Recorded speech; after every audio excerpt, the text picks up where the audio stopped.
राघवे ज्ञानता शिव शिवकार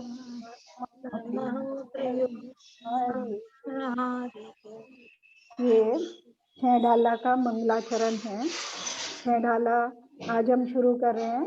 छह ढाला के बारे में बताओ, किसको क्या क्या पता है छह ढाला के बारे में? पहले भी पढ़ा होगा कुछ लोगों ने तो। नहीं आंटी, फर्स्ट टाइम ही, मतलब ऐसे पढ़ते हैं लेकिन अर्थ से तो फर्स्ट टाइम ही, इसलिए मुझे बहुत उत्सुकता थी। छह डाला जो सतवार सूत्र की थी, ऐसे ही छह डाला है कि आंटी से समझ आ जाएगा। बस इसे पता है कि छह ढाल होती है। को जो ना पता है, छह ढालों में भी अपने जैसे पहली ढाल में तो चारों गतियों का वर्णन है, ये अच्छे से पता है। वीडियो ऑन करके बताओ। हाँ हाँ, वीडियो ऑन करके बताओ क्या आंटी, चलो मुझे कल जाना है तो आज मैं पहली बार है ना काम करते हुए अटेंड कर रही हूँ। अच्छा ठीक है, चलो ठीक है। पहली ढाल में तो आंटी शायद संसार में ब्रह्मन का कारण चारों गतियों का है इसमें। हाँ। चारों गतियों का वर्णन है। हाँ। ये तो अच्छे से, क्योंकि मैंने पहली डाल 2-3 बार कर ली और बाकी आगे में इतना अच्छे से याद नहीं। बाकी कोई पूरा जो अपन ने पढ़ा है ना, लगभग मतलब काफी कुछ उसका पार्ट है इसमें। लो, और कोई? छह ढाला ग्रंथ का नाम है।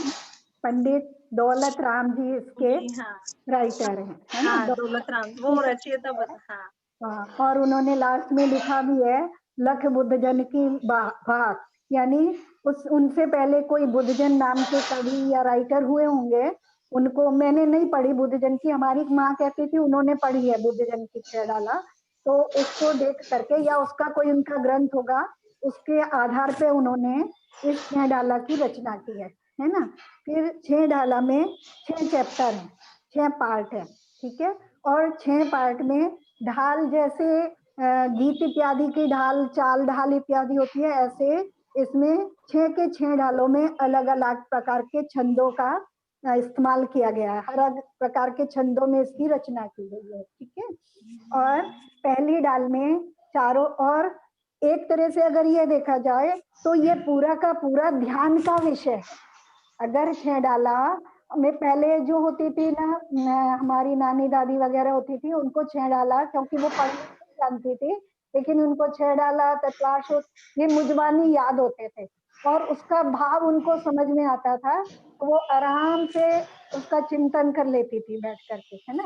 तो ये इसमें जो 36 ढाल है, ये मुख्य रूप से ध्यान का विषय है। अगर आधे पौने घंटे में लगभग इसका अगर आराम से करें, पौने घंटे में आराम से पूरी 6 डाल का पाठ हो जाता है। और अगर हम भाव पूर्वक करें तो वो समझो वो हमारा पूरा धर्म ध्यान बन पाता है। अगर हम इसका भाव पूर्वक वो करें तो धर्म ध्यान उसका पूरा अच्छे से बनता है।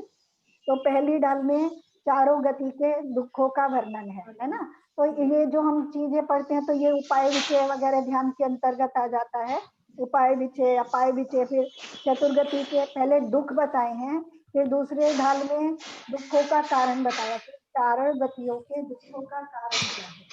फिर तीसरी ढाल में उनसे दुखों से छूटने का उपाय बताया, है ना, कैसे छूटे।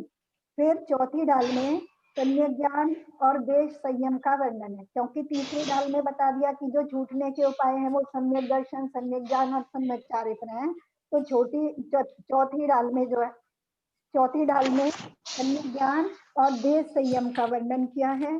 फिर पांचवी ढाल में बारे भावना का, या संसार की असारता का, या बारे भावना का, क्योंकि वो भी चिंतन रूप है। तो बारे भावना का, संसार की असारता का वर्णन है। और छठा अध्याय है, उसमें मुनियों का विशेष चारित्र और मुनियों की विशेष दशा तक का वर्णन किया है कि उस दशा में पहुंच करके जीव इस बंधन से, इस संसार रूपी समुद्र से पार होने में समर्थ है, ठीक है। तो इसको कहीं कहीं जो है पंडितों ने और उसमें क्या दिया, छोटा समय सार कह दिया है ना, क्योंकि समय सार थोड़ा कठिन विषय है। कोई अच्छे से जिनको थोड़ा ज्ञान हो जाए उनको समझ में आता या नहीं भी समझ में आता, लेकिन ये इस प्रकार से अगर इसके माध्यम से हम चलेंगे तो अपने आप पहुंच पाएंगे, ठीक है, अब शुरू करते हैं। इसका मंगलाचरण है, ये भी मैंने बोला था। तीन भुवन में सार वीतराग विज्ञान का शिव स्वरूप शिवकार नमो त्रियोग है ना। अक्षर ज्यादातर समझ में आएंगे क्योंकि अब बहुत परिचित हो गए इनसे हम सब। तीन भुवन मतलब तीन लोग, हाँ, तीनों लोग जैसे हम एक ही अपने लोकाकाश में जहाँ 6 द्रव्य पाए जाते हैं उसके जब हम पाठ कर देते हैं अधोलोक, मध्यलोक और उधरलोक, तीनों लोक हो गए। 3 लोक को 3 भुवन यहाँ कहा। तो 3 भुवन में सार कहते हैं जो प्रयोजन भूत है ना, उत्कृष्ट है। सार कहते हैं ना किसी वस्तु का सार है ना, ये वस्तु का सार है। तो जो 3 भुवन में तीनों लोकों में सार है, यानी जो प्रयोजनभूत है, जो उत्कृष्ट वस्तु है, वो क्या है? वीतराग विज्ञान। वीतराग हमें पता है, वीतरागता किसे कहते हैं? वीतराग कहते हैं द्वेष से रहित, और विज्ञानता कहते हैं विशेष ज्ञान, है ना, या केवल ज्ञान, है ना। राग देश रहे जो केवल ज्ञान है, वो तीनों लोकों में सर्वश्रेष्ठ वस्तु है। ठीक है, ये पहली लाइन का अर्थ हो गया। फिर कैसी है वो वीतराग विज्ञानता? शिव स्वरूप शिवकार। अब ये वीतराग विज्ञानता का विशेषण है। कैसी है वो? शिव स्वरूप है, यानी शिव माने सुख भी होता है, कल्याण भी होता है और मोक्ष भी होता है। ठीक है, शिव का मतलब शिव स्वरूप है, यानी सुख स्वरूप है। शिवकार मोक्ष रूप है, मोक्ष को देने करने वाली, कार माने करने वाली। शिव स्वरूप है यानी मोक्ष स्वरूप है या मोक्ष को करने वाली है, या कल्याण स्वरूप है, कल्याण को करने वाली है। भाव कैसे भी लगाओ एक ही बात होती है ना।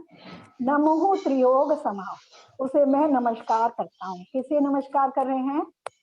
वीतराग विज्ञानता को नमस्कार करें। ठीक है, देखो क्या विशेषता है कि पंचतत्व को नमस्कार नहीं कर रहे हैं, है ना, किस वस्तु को नमस्कार कर रहे हैं?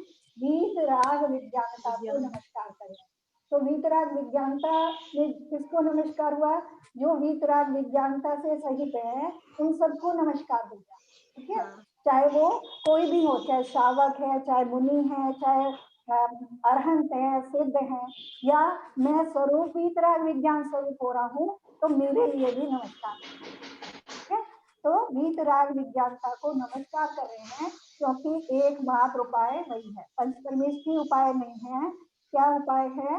शिव स्वरूप शिवकार कौन है? वीतराग विज्ञानता है तीनों लोगों में, है ना। नमो, उसे मैं नमस्कार करता हूँ। कैसे नमस्कार करता हूँ? योग संहरित, तीनों योगों को संभाल कर, यानी तीनों योगों से भावपूर्वक। 3 योग मन वचन का, योग हमने पढ़े मन वचन काय, तो तीनों मन वचन काय की मतलब संभाल पूर्वक या एकाग्रता पूर्वक को वश करके नमस्कार करता है। तो क्या वीतराग विज्ञानता राग देश से रहित केवल ज्ञान तीनों लोक में सर्वोत्तम है, यही आनंद स्वरूप है और मोक्ष प्राप्त कराने वाला है। अतः मैं मन वचन और काय को संभालकर केवल ज्ञान को नमस्कार करता हूँ। सरल है ना, समझ में आ गया होगा सबको। आगे चलें। आंटी जो नहीं बोल रहे वो प्लीज म्यूट कर ले, काफी डिस्टरबेंस आ रहा है आंटी।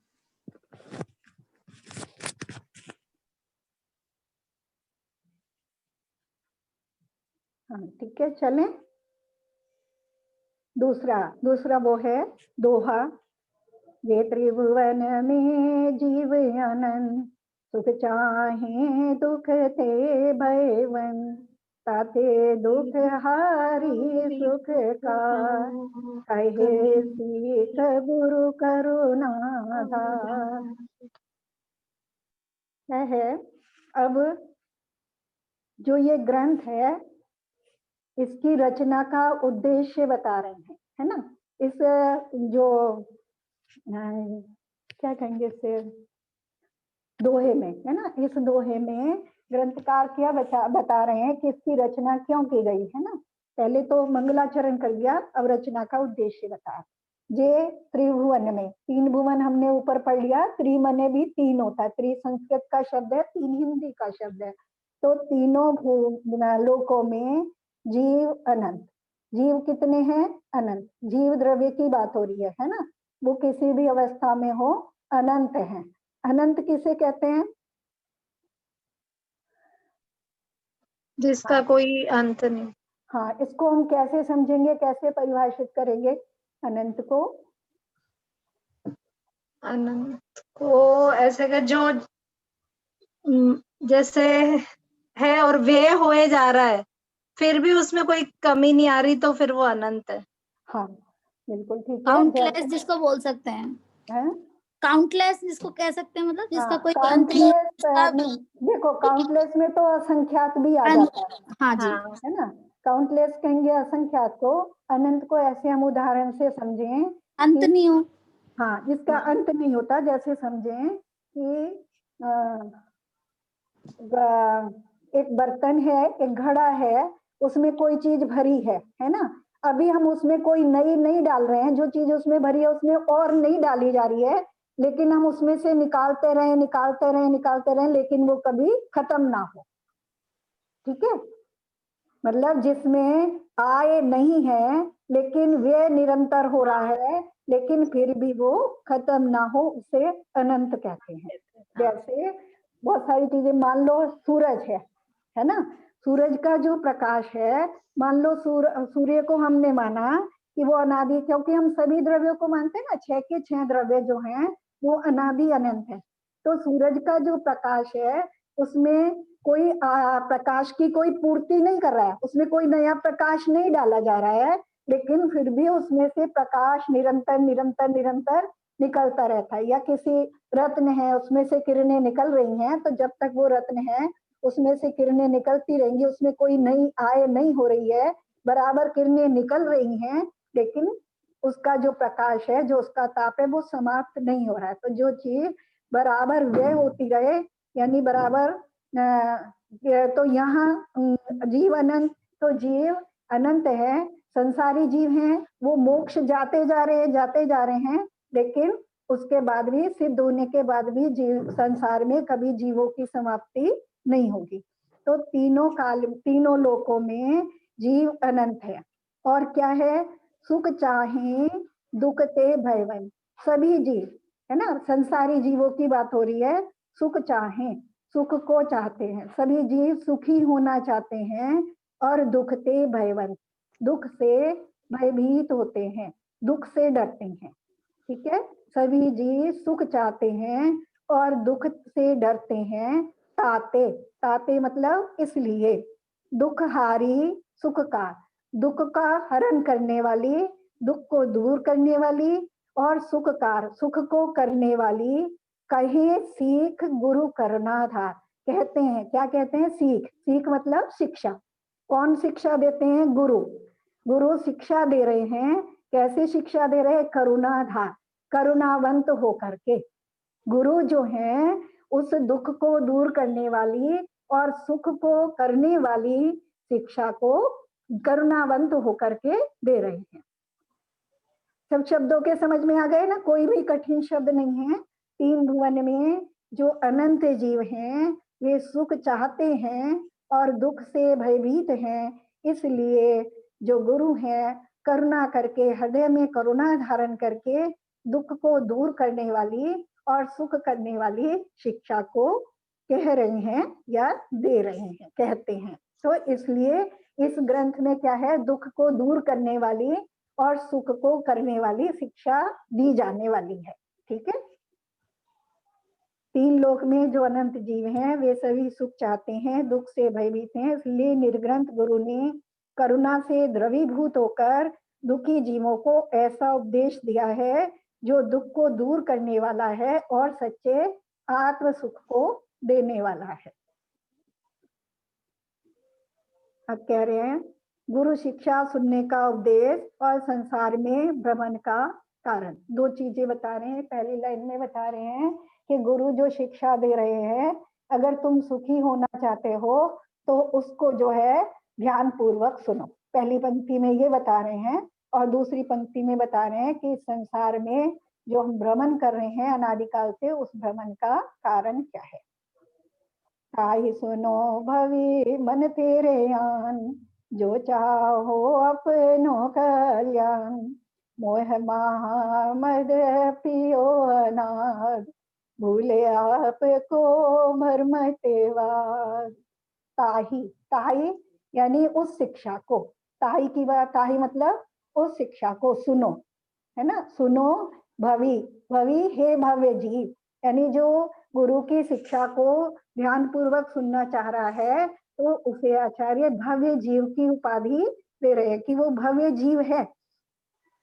हे भव्य जीव, उसको, उस शिक्षा को मन थिर आन, कैसे सुनो, मन को फिर मने स्थिर करके, फिर आन मने स्थिर करके। हे भव्य जीव, उस शिक्षा को मन को स्थिर करके सुनो। क्यों सुनो? जो चाहो अपना कल्याण, अगर अपना कल्याण चाहते हो, अगर जो चाहो अपना कल्याण, अगर अपना कल्याण चाहते हो, अपने को सुखी देखना चाहते हो, अपने को सुखी करना चाहते हो, तो गुरु की उस शिक्षा को मन को स्थिर करके हे भव्य जीवो तुम सुनो। ये पहली लाइन हो गई। दूसरी लाइन है मोह महामद पियो अनादि, भूल आपको भरमतवादी। मोह रूपी महामद, महामद यानी महान मदरा, यानी अत्यधिक तेज मदरा। मोह रूपी तेज मदरा को पी करके अनादिकाल से, भूल करके, भूल आपको, किसको भूल करके? अपने को, अपने स्वयं आत्म स्वभाव को भूल करके, अपने स्वभाव को, अपने स्वरूप को भूल करके भ्रमतवादी, वादी मतलब व्यर्थ में, भ्रमण कर रहा है, कर रहे हैं, है ना। तो अब ये दूसरी लाइन में क्या बता रहे हैं कि हम संसार में अनादिकाल से भ्रमण कर रहे हैं, अनादिकाल से, अनादिकाल से भूल आपको भ्रमतवादी, अनादिकाल से व्यर्थ में भ्रमण कर रहे हैं। क्यों भ्रमण कर रहे हैं? कि आपको भूलकर, अपने आप को, स्वयं को, अपने स्वरूप को, आत्म स्वरूप को भूल करके। और वो आत्म स्वरूप को हम क्यों भूले, तो उसका कारण भी साथ में बता रहे हैं कि मोह रूपी महामदरा को पी करके, जैसे कोई मदरा पान करके, तेज मदरा पान करके अपने स्वरूप को भूल जाता है और यदवा तदवा आचरण करने लगता है, उसी प्रकार से हम भी मोह रूपी, मोह यानी राग द्वेष मोह तीनों ही आ जाते हैं मोह में, या अन्य पर वस्तुओं के प्रति जो मेरा ममत्व भाव है उसमें, या अन्य जो मेरी विकारी पर्याय हैं उनमें मैं मोह करके, ममत्व करके अनादिकाल से इस संसार में भ्रमण कर रहे हैं, व्यर्थ ही भ्रमण कर रहे हैं। हे भव्य जीव, यदि तुम अपना कल्याण या अपनी भलाई चाहते हो तो गुरु का उपदेश मन को एकाग्र करके सुनो। अनादिकाल से यह संसारी जीव मोह रूपी मदरा को पी रहा है और अपने आत्म स्वरूप को भूलकर व्यर्थ ही भटक रहा है। ये हमारे तीन दोहे हो गए, है ना। अब चौथे दोहे में ग्रंथ की प्रामाणिकता बताते हैं कि ये जो आगे बात कही जा रही है ग्रंथ के रूप में, ये प्रामाणिक है या नहीं। तो हमने माना था कि प्रमाण क्या होता है, जो सम्यक ज्ञान है वो प्रमाण है, उसमें भी मुख्य रूप से केवल ज्ञान, है ना। तो केवल ज्ञान से इसकी प्रामाणिकता सिद्ध करते हैं और सबसे पहले निगोद के दुखों का वर्णन करते हैं, क्योंकि अनादिकाल से जीव सबसे पहले निगोद में ही रहता है। जैसे खान में वस्तुएं रहती हैं, ऐसे निगोद जो है वो खान जैसी है जहाँ जीव अनादिकाल से पड़े हैं और वहां से निकल करके इन 84 लाख योनियों में भ्रमण करते हैं। तो जो स्वयं का पुरुषार्थ करते हैं वो तो फिर मोक्ष चले जाते हैं और हमेशा के लिए सुखी हो जाते हैं, और जो पुरुषार्थ नहीं कर पाते वो घूम फिर के फिर से उस निगोद में चले जाते हैं। तो उसी को यहाँ बता रहे हैं। सास भ्रमण की है बहु कथा, ते कछु कही मुनि कहूँ कही मुनि था, काले अनंत निगोद मझा बित्यो एकेंद्री तन धार। तास भ्रमण की, तास मतलब इस संसार भ्रमण की, जिसका पीछे वर्णन करके आए हैं, तास भ्रमण की, इस संसार भ्रमण की, है ना, यह संसार में भटकने की है बहु कथा, बहुत लंबी कहानी है। इस संसार भ्रमण में भटकने की बहुत लंबी कहानी है, क्योंकि अनादिकाल से भटक रहे थे। पे कछु कही, परंतु पे मने तो भी, कुछ कछु थोड़ी सी, है ना, कहूं कहता हूं, कही मुनि यथा, जैसी मुनियों ने यानी पूर्वाचार्यों ने कही है। ये इसकी प्रामाणिकता है कि जो कुछ मैं कह रहा हूँ वो अपने मन से नहीं कह रहा हूँ, जैसी पूर्वाचार्यों ने कही है उनके अनुसार ही ये सब कथन मैं कर रहा हूँ। तो ये उसकी प्रामाणिकता सिद्ध करते हैं। तो इस संसार में भटकने की कहानी बहुत बड़ी है, बहुकथा बहुत बड़ी कहानी है, परंतु पे मने परंतु या तो भी, कछु कहूं तो कुछ कहता हूँ, थोड़ी सी कहता हूँ, कही मुनि यथा, जैसी कि, यथा मने जैसी, मुनियों ने यानी पूर्वाचार्यों ने या भगवंतों ने कही है। काल अनंत निगोध मजार बित्यो एकेंद्री तनधार। काल अनंत, अनंत काल, अनंत की अभी हमने परिभाषा करी थी कि ऐसा अनंत काल यानी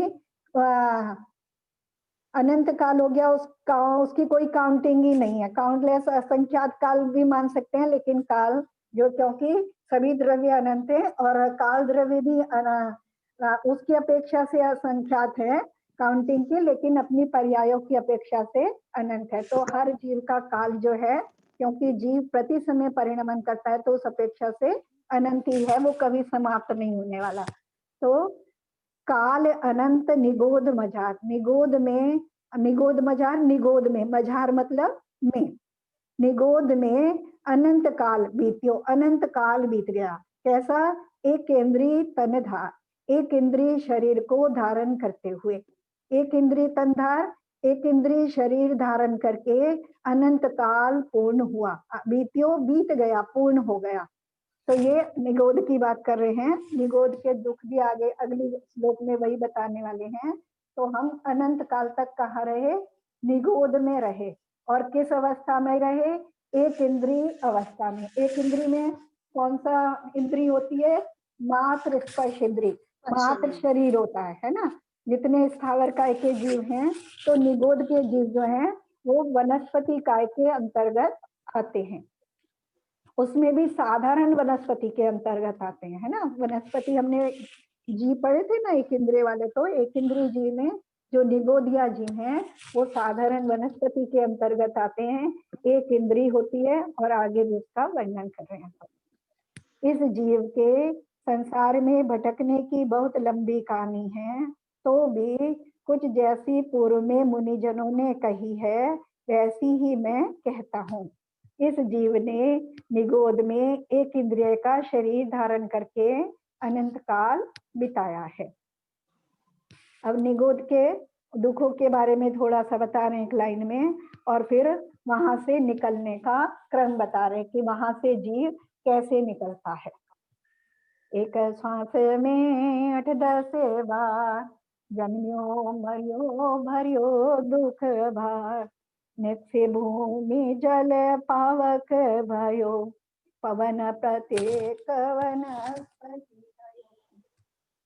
एक श्वास में 8-10 बार, है ना। निगोद की ही बात चल रही है, तो उसी के से वहां हम उसको जोड़ लेंगे निगोद से, कि एक इंद्रिय शरीर था वहां, और उसमें भी एक श्वास में 8-10 बार, एक श्वास में 8-10 यानी 18 बार जन्मियो मरियो, जन्म लेता है और मरता है, और भरियो दुख भार, तो जन्म मरण का दुख तो बहुत अधिक है, तो ऐसे बहुत अधिक दुख को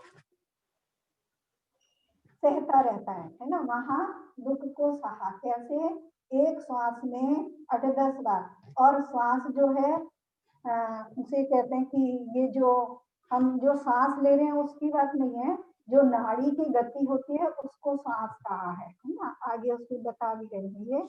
तो एक श्वास में 18 बार जन्म मरण करके अत्यधिक दुख को सहन किया। निकसी, निकसी मने निकल करके, वहां से निकल करके भूमि, जल, पावक, भूमि पृथ्वी पता है हमें, जल भी पता है, पावक अग्नि, भयो है ना, हुआ, भयो मने हुआ, और पवन प्रत्येक वनस्पति थयो, पवन मतलब वायु बना और प्रत्येक वनस्पति हुआ।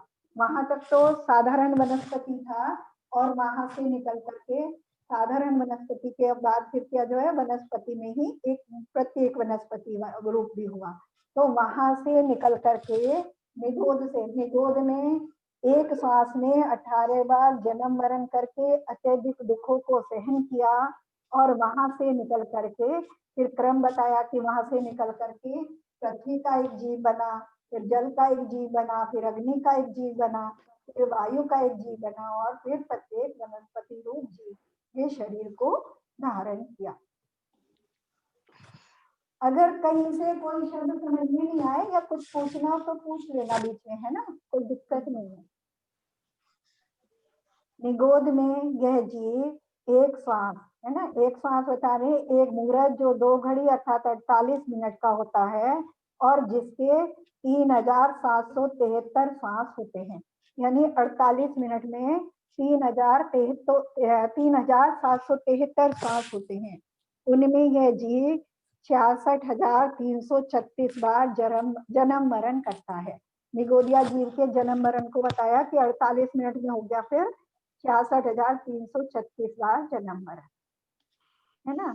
निगोद में यह जीव एक श्वास में 18 बार जन्म और मरण करता हुआ दुख के बोझ को सहता हुआ वहां से निकलकर यह जीव पृथ्वी का एक, जल का एक, अग्नि का एक, वायु का एक और वनस्पति का एक स्थावर जीव हुआ।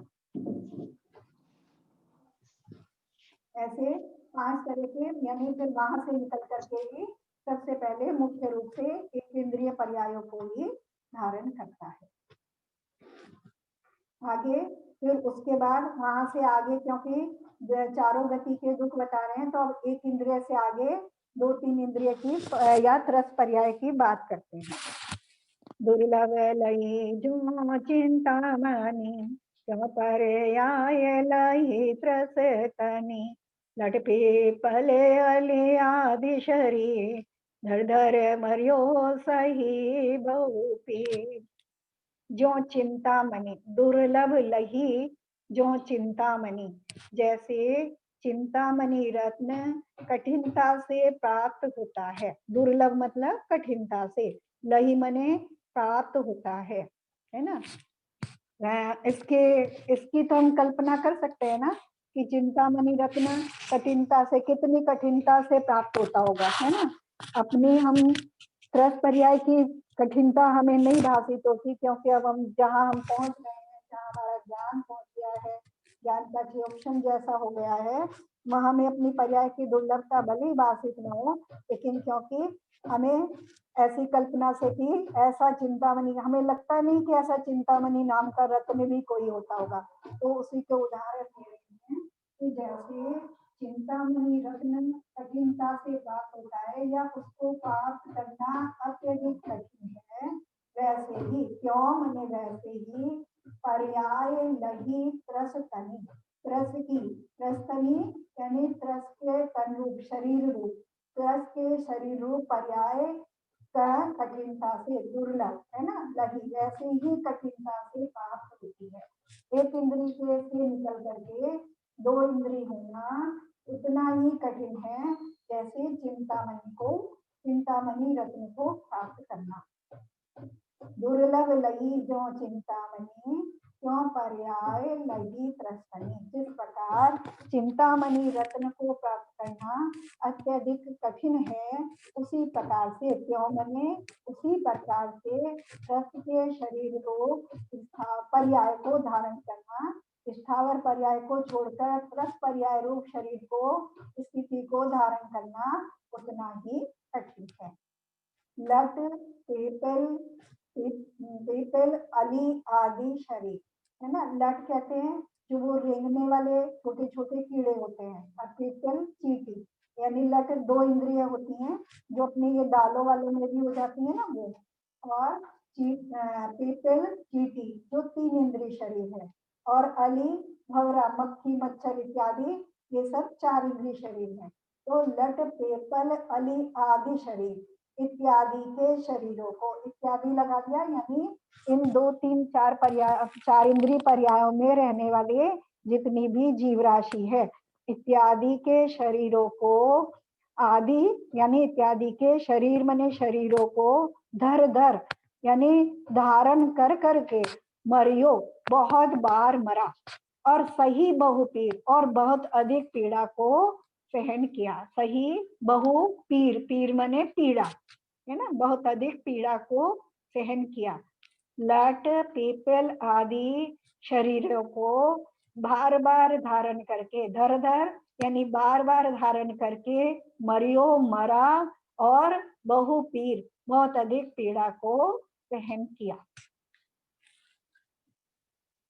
जैसे चिंतामणि रत्न बड़ी कठिनता से मिलता है, उसी प्रकार त्रस पर्याय बड़ी कठिनता से मिली। त्रस पर्याय में भी जब इस जीव ने लट यानी 2 इंद्रिय, चींटी 3 इंद्रिय, भोरा 4 इंद्रिय आदि के शरीर को बार बार धारण किया और मरा, तो वहां भी बहुत ही दुख सहन किया, है ना। इनके, क्योंकि ये तो जीव हमारे प्रत्यक्ष हैं, तो इनको हम देख सकते हैं कि किस तरह से उत्पन्न होते हैं और मरते हैं, और कितने दुखों को सहन करते हैं। तो हमने भी इन दुखों को अनंत काल तक भोगा, है ना। वहाँ हमें समझ में आए, जो चीज प्रत्यक्ष है तो उसका तो हम कम से कम अनुभव कर सकें। फिर कह रहे हैं तिर्यंच गति में असैनी और सैनी पंचेंद्रिय के दुख। यहाँ 4 इंद्रिय तक की बात कर दी, अब पंचेंद्रियों की बात कर रहे हैं। उसमें भी अभी तिर्यंच पर्याय का ही वर्णन कर रहे हैं। वहां भी 2 प्रकार के जीव होते हैं, सैनी और असैनी, है ना, तो उनकी बात कर रहे हैं। कबहु पंचेंद्रिय पशु भयो, मन बिन निपट अज्ञानी भयो, सिंगादिक सैनी है क्रूर, निबल पशु हति खाए दूध। कबहु कभी, यानी जैसे चिंतामणि रत्न की को प्राप्त करना दुर्लभ है, ऐसे 2 3 4 इंद्रिय वाली पर्यायों को धारण किया और फिर पंचेंद्रिय हुआ। कबहु पंचेंद्रिय पशु भया, बहुत पुण्य संयोग से पंचेंद्रिय पशु भयो, पंचेंद्रिय पशु हुआ। अद्वैत फोन सुन लो, और क्लास भी चालू हो गई है।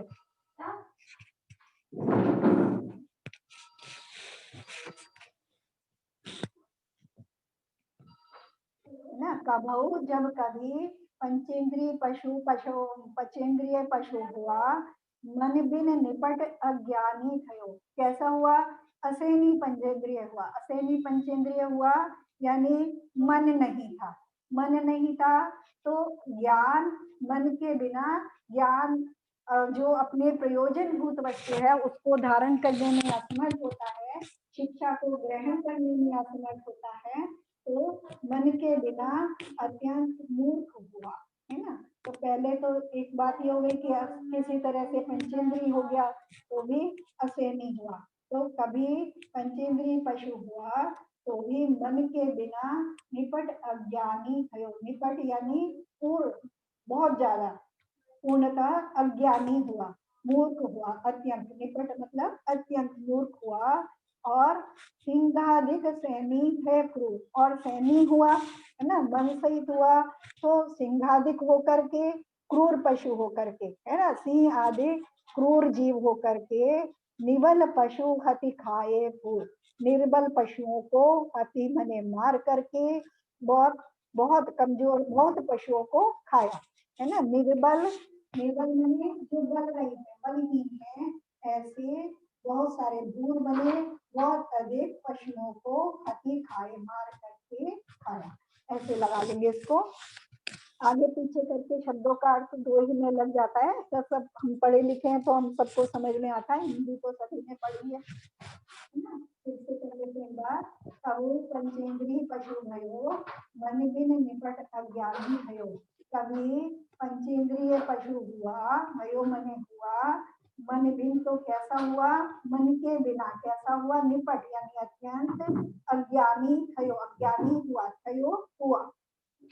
सिंहादिक सैनी है क्रूर, और यदि सैनी हुआ तो सैनी कैसा हुआ, सिंहादिक जैसा क्रूर पशु हुआ। मन सहित हुआ लेकिन सिंहादिक जैसा क्रूर पशु हुआ। और तब क्या किया मैंने, जो निर्बल पशु थे, जो बलहीन थे, मुझसे कम शक्तिशाली थे, ऐसे भूर मने बहुत से, पशु मने पशुओं को, हति मने मार करके खाए, मार करके उन्हें अपना भोजन बनाया। अर्थ करते हैं, जब कभी भाग्यवश यह जीव असंगी पंचेंद्रिय पशु हुआ तो मन के बिना ज्ञानहीन रहा, और ज्ञानहीन होने का दुख सहा, है ना। ज्ञानहीन रहे तो अज्ञानी पने का भी बहुत दुख होता है ना। बहुत सी चीजें मिल जाती हैं ऐसे देखने को हमें उदाहरण में। और जब संगी पंचेंद्रिय हुआ तो सिंह आदि हिंसक जीव होकर निर्बल पशुओं को मारकर खाता रहा। जहां तक पढ़ना हो वहां तक बता देना, वैसे तो कठिन नहीं है तो पढ़ सकते हैं। अगर फिर भी लग रहा हो कि बस आज इतना ही पढ़ें तो बता देना, है ना। समझ में आ रहा है ना तुम लोगों को? हाँ आंटी आ रहा है, समझ में आ रहा है। सरल है ना। हाँ आंटी आ रहा हाँ है आंटी बहुत अच्छे से। क्या ऐसा लग भी रहा है क्या?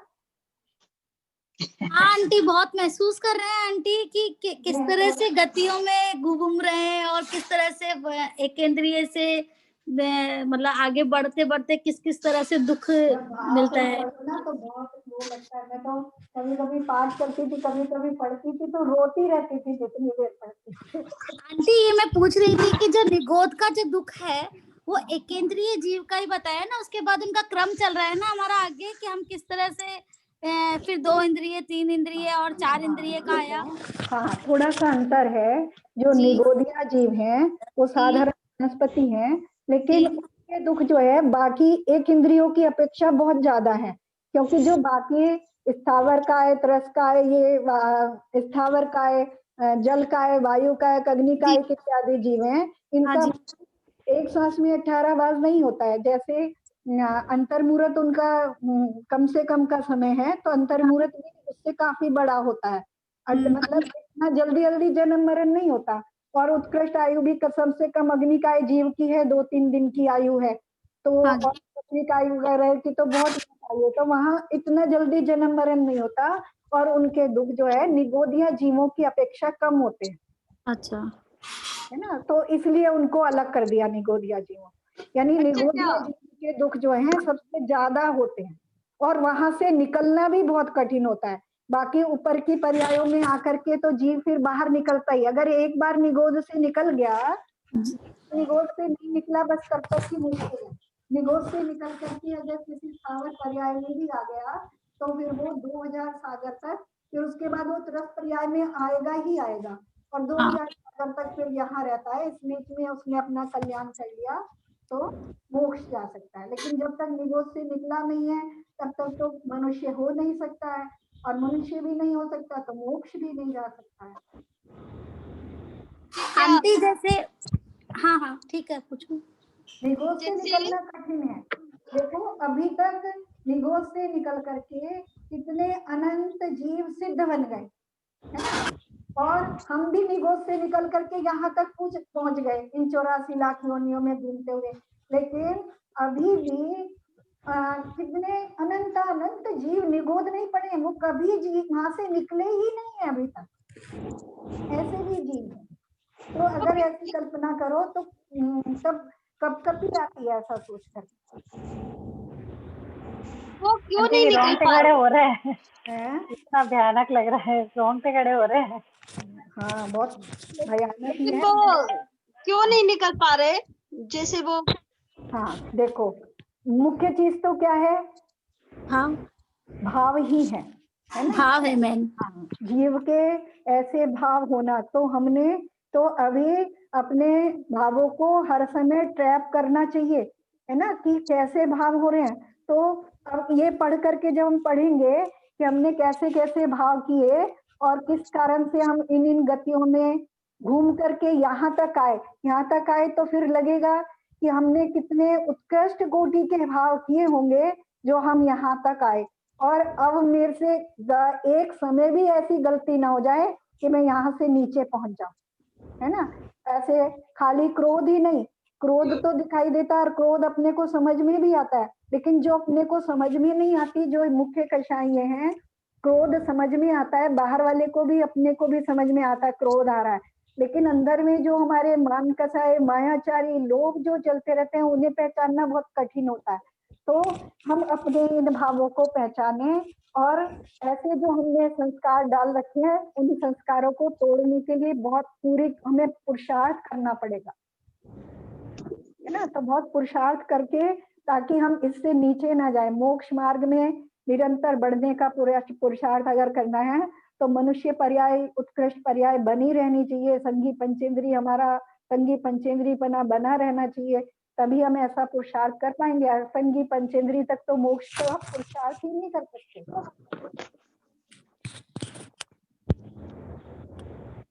चलो समझ में आए, थोड़ा लगे हाँ संसार भय रूप है। और कुछ क्लियर हो गया निगोद में और एक इंद्रिय में? हाँ आंटी। अच्छा, जैसे ये निगोद या जीव को भी मरने में उतना ही कष्ट होगा कि तकलीफ होती है, भय होता जैसा हमें होता है सोच के? हाँ, क्यों नहीं होगा जी। तो वहां तो और भी कषायों की तीव्रता है ना, जितना नीचे नीचे चले जाओ उतनी इतनी कषायों की तीव्रता है। तो ऐसे परिणाम ही नहीं हो पाते। मुख्य रूप से जब बहुत अच्छे परिणाम करके वहां से निकल पाते हैं, और इतने कम समय में बार बार जन्म ले रहे हैं, बार बार मर रहे हैं, बार बार जन्म ले रहे हैं, बार बार मर रहे हैं, तो पुरुषार्थ करना कितना मुश्किल होता है, ये भी देखो, है ना। ऐसे भाव भी करना कि निकल के इंद्री में भी आ पाए, कितना कठिन काम है वहां पे।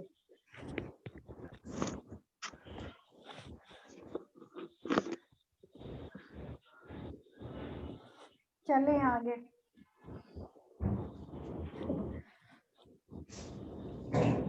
तो ये हो गया हमारा छठा वाला, हो गया। सातवां है तो तिर्यंच गति के ही पशुओं के और दुख बता रहे हैं। ये सब तो हमें प्रत्यक्ष में दिखते भी हैं, है ना। तब आप भयो सबलनी कर खायो अति दिन, छेदन भेदन भूख प्यास, मार वह नहीं मातपत्रा, है ना। तिर्यंच गति की बात ही कर रहे हैं। कबहु आप भयो बलहीन, और कभी मैं पंचेंद्रिय तिर्यंच हुआ, पंचेंद्रिय तिर्यंचों की बात कर रहे हैं। तो कभी आप भयो बलहीन, आप मने मैं, है ना। भयो मने हुआ, कैसा? बलहीन, बलहीन हुआ। सबलनी करे खायो अति दिन, सबलनी सब यानी जो बल सहित है, अपने से बलवान प्राणियों के द्वारा खाया गया। कैसा खाया गया? अति दीन, असमर्थ होने से, अत्यधिक दीनहीन होने से, जो सबल थे और अधिक सामर्थ्य वाले जीव थे, उन जीवों का मैं भोजन बना, है ना। कबहु आप भयो बलहीन, कभी मैं स्वयं बल से रहित हुआ, यानी निर्बल हुआ। तो जो सबल थे, समर्थ थे, अधिक सामर्थ्य वाले जीव थे, उनके द्वारा अपनी सामर्थ्य न होने के कारण उनके भोजन का उनका ग्रास बना, उनके द्वारा खाया गया। छेदन भेदन भूख प्यास, छेदना अंगों का छेदन करना, अंगों को छिन्न भिन्न करना, छेदना, भेदना उनको भेदा जाना, और भूख प्यास, जैसे आप देखते हैं ना पशुओं को कि उनके नाक कान छेद रहे हैं, है ना, उनके अंगों को काट पीट रहे हैं। और भूख प्यास भी जब दूसरे ने भोजन दे दिया, पानी दे दिया, मिल गया तो खा लिया, नहीं तो नहीं मिला। तो छेदन भेदन भूख प्यास, भार वहन और बोझा ढोना, भार वहन मने बोझे को वहन करना, ढोना। और हिम, हिम मने सर्दी, आतप मने गर्मी। इस प्रकार से त्रास मने दुखों को सहन किया। इन सब दुखों को भी त्रियंच गति में सहन किया। अभी हम मनुष्य हैं तो छेदन वेदन अगर कोई हमारा करता है तो हम अपनी सामर्थ्य के अनुसार उसका प्रतिकार कर सकते हैं। भूख प्यास अपने हिसाब से भोजन पानी, भूख प्यास लगने पे भोजन पानी हमें मिल जाता है ना। बोझा नहीं ढोना पड़ता। ढो रहे हैं कर्मों का बोझा, वो एक अलग बात है लेकिन वैसा बोझा नहीं ढोना पड़ रहा है। या और जो सर्दी गर्मी है उसके दुख को भी हमें उस तरह से सहन नहीं करना पड़ रहा है जैसे पशुओं को सहन करना पड़ता है। तो पशु पर्याय में मैंने इन सब दुखों को सहा। कि कभी तो क्रूर पशु हुआ तो दूसरों को भोजन बनाया, है ना। कभी अपने आप बलहीन हुआ तो दूसरों के द्वारा खाया गया। और छेदन वेदन भूख प्यास भार वहन हिम आतप त्रास ये सब में जब कभी यह जीव स्वयं निर्बल हुआ तो बलवान पशुओं के द्वारा खाया गया और बहुत दुखी हुआ। छेदन वेदन भूख प्यास सर्दी गर्मी आदि अनेक प्रकार के दुखों को सहता रहा। और भी बता रहे हैं इसमें 8वें दोहे में एक पहली लाइन में त्रियंच गति के और दुख बता रहे हैं और फिर नरक गति का कारण बताने की कैसे नरक पहुंचा। आदिक दुख धने जात न भने संक्लेश भाव से मरियो सागर में पर्यो। बद बंधन, बद मने मारे जाते हैं, पशुओं को काटा जाता है। बंधन बांध करके रखना। आदिक दुख घने, घने मने बहुत से, ऐसे बहुत त्रियंच पर्याय के दुख हैं। कोटि जीव ते जात न भने, कोटि मने करोड़ों, जीव मने जीवा से, यानी जीव से जात न भने, जात मने कहीं नहीं जा सकते, बने मने कहना, यानी जात मने समर्थ, यानी उनका कहना समर्थ नहीं है। करोड़ों जीवाओं से भी कहे नहीं जा सकते। कोटि जीव ते जात न बने, करोड़ों जीवाओं से ही इन दुखों का वर्णन नहीं किया जा सकता। त्रियंच गति के दुखों का यहाँ तक वर्णन किया है ना। और फिर अति संक्लेश भाव से मरियो, फिर जब वहां से मरण हुआ तो कैसा हुआ? अति संक्लेश, अत्यधिक संक्लेश भाव से, भावों से मरियो, मरा, है ना। इन सब दुखों को जीवन भर सहता रहा और जब मरा तो अत्यधिक संक्लेश भावों से परिणामों के साथ मरण हुआ। फिर घोर सब्र सागर में पड़े। सब्र सागर, सब्र मने नरक, है ना, और घोर मने भयानक, भयानक नरक रूपी समुद्र, सागर समुद्र, नरक रूपी समुद्र में पर्यो जा पड़ा। इन सब दुखों को जो त्रियंच गति के दुख बताए, देखो अभी रात को ही भाई साहब ने बताया था ना कि एक इंद्री से लेके जो 4 इंद्री तक के जीव हैं वो तो नरक में नहीं जाते, है ना। 5 इंद्री जीव, जो पंचेंद्रीय जीव हैं वही नरक में जाते हैं। तो 1 से पहले 1 इंद्री जीव हुआ, फिर 2 इंद्री, 3 इंद्री, 4 इंद्री क्रम से करके फिर वो मरता रहा, जन्म लेता रहा, मरता रहा, फिर किसी तरह से पंचेंद्रीय जीव हुआ, वहाँ कभी सबल हुआ, कभी निर्बल हुआ, है ना। और वहाँ अनेक प्रकार के दुखों को सहन करके फिर मरण के समय अत्यधिक संक्लेश परिणाम होने के कारण वहाँ गया घोर सब्र सागर में पर्यो, घोर अत्यधिक भयानक नरक रूपी समुद्र में जा पड़ा। इस तरह त्रियंच गति में इस जीव को मारे जाने में, बांधे जाने आदि रोग इतने भारी दुख सहन करना पड़े कि जिनका वर्णन करोड़ों जीवाओं के द्वारा भी पूरा नहीं किया जा सकता। इस दुखमय अवस्था में यह जीव बहुत ही बुरे खोटे भावों से भरकर भयानक नरक गति रूप समुद्र में जा गिरा। अभी यहीं तक ले लेते हैं क्या, और ले लें 2? तिर्यंच गति के दुख ही याद कर लें अभी। नरक में जाना है क्या? नरक में चले क्या? नहीं आंटी। नहीं, बहुत है तिर्यंच आंटी आज बहुत हो गया। बहुत हो गया ना।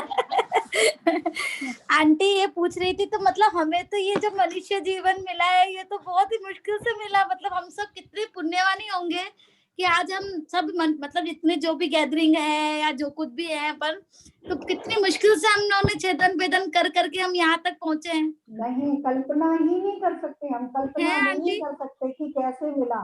देखो, त्रस पर्याय को, दो इंद्रिय पर्याय को भी हाँ। चिंतामणि रत्न कहा आचार्यों ने। तो अब ये हमारी मनुष्य पर्याय, तो जैन बहुत ज्ञान का चेयोक्तम, ऐसी हमारी भावना, जिनवानी का हमें श्रवण, जिनेन्द्र देव दर्शन पूजन करने के लिए महान, ऐसा परम सौभाग्य है ये हमारा, परम तभी तो सौभाग्य। महाराज जी वगैरह भी बोलते हैं रतन मिला है, लेकिन इसको रतन की वैल्यू नहीं समझ रहे हम लोग। हाँ, हम चंदन को राख के रूप में यूज कर रहे हैं, चंदन को जला के राख बना रहे हैं, हम मिथ्या में दबे हुए हैं। हाँ, बिल्कुल सही बात का लगे हैं, बस कमाने में, जोड़ने में, इकट्ठा करने में, घर हो जाए, गाड़ी हो जाए, ये हो जाए, वो हो जाए, बढ़िया बढ़िया खाने को हो जाए, बढ़िया बढ़िया पहनने को जाए, उसी में बार बार इसी बड़ी मुश्किल से मिला है, रतन की वैल्यू हम समझ ही नहीं पा रहे। काश एक पल के लिए भी अगर समझ में आ जाए तो अपने स्वरूप की तरफ अपना जब पुरुषार्थ मुड़ जाए, है ना। आवश्यकता से अधिक होने के बाद भी लगे हैं बस इकट्ठा करने में। चलो ठीक है, गति के दुख पढ़े, अगली बार पढ़ते हैं नरक गति के दुख। अरे हाँ, मैं ये कह रही थी, सभी लोग पूजा करते हैं अष्टमी चौदस में, तो इस साल में ज्यादातर अष्टमी और चौदस जो है मंगलवार और शुक्रवार में पढ़ी है, तो अपनी क्लास सोमवार और बृहस्पतिवार में रखें क्या? अंकल आंटी कोई दिक्कत नहीं, जो आपको कंफर्टेबल लगे आंटी। हाँ, नहीं मुझे नहीं, कोई तुम सब प्रॉब्लम लोग नहीं है। पूजा करते हो ना, तो मान लो देर से पूजा करके आए, फिर घर की व्यवस्था, तो चाहे तुम व्रत करो चाहे पूजन करो, घर की व्यवस्था तो तुम लोगों को देखनी हाँ देखनी। आंटी जी, ये 14 और अष्टमी के दिन पर मत रखिएगा। हाँ आंटी, बाकी दिन चल जाते जैसा हैं। सबको कंफर्टेबल लगे अकॉर्डिंगली कर लो, कोई इश्यूज नहीं है हम लोगों की तरफ से। 5 डेज में कोई प्रॉब्लम नहीं है आंटी, वैसे तो क्या मुझे लग रहा आप डे भी चेंज करेंगे तो कोई दिक्कत सोमवार और नहीं। बृहस्पतिवार रखते हैं, और सोमवार और बृहस्पतिवार में जब अष्टमी चौदस होगी तो फिर मंगलवार और शुक्रवार रखेंगे फिर। जी हाँ हाँ हाँ आंटी, मतलब जिस दिन अष्टमी 14 होगी उसके दूसरे दिन रखिएगा आंटी। हाँ, उससे दूसरे दिन रखेंगे। उस दिन तुम अपने हिसाब से, तुम्हें जो भी जाप करनी है, जो स्वाध्याय करना है, जैसा अपना नियम बना रखा उस हिसाब से करेंगे। ठीक है, चलो अगली बार हम नरक के दुख पढ़ेंगे। तो मुझे लगता है थोड़ा एक बार फिर से अपने आप पढ़ लेना, जिसके पास अगर कोई शब्द नहीं समझ में आए तो पूछ लेना, है ना। फिर एक ढाल पूरी हो जाएगी तो मैं सबसे पूछूंगी, फिर हाँ हाँ हाँ बाद में प्रश्न उत्तर दिए, बहुत सारे दिए, और मुझे भी जो जो ध्यान आएंगे वो सब पूछूंगी फिर। ठीक है, जिम्नानी स्तुति कर लेते हैं। जावानी के ज्ञान से सीधे लोकालो, सोवानी मस्तक लगा लो, ये जिनवानी भारती सोई जपो दिखे, सोते ही सहना गए सो पावे हे बजो अरिहंत को, गुरु सेवा निर्गम, क्या धर्म पालो सदा, यही जिनवानी भारती।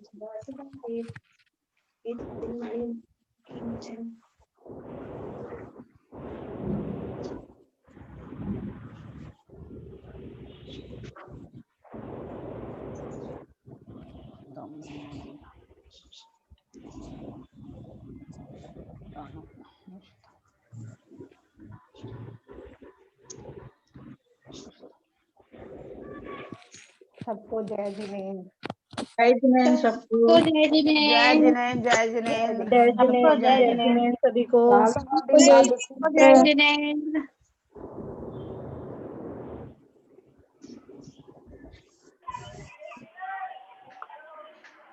बंद कर दो अभी। हाँ भाई साहब, रिकॉर्डिंग बंद कर दीजिए। कर दिया रिकॉर्डिंग बंद हो नहीं, रिकॉर्डिंग बंद नहीं हुई, रिकॉर्डिंग चल रही है अंकल। चल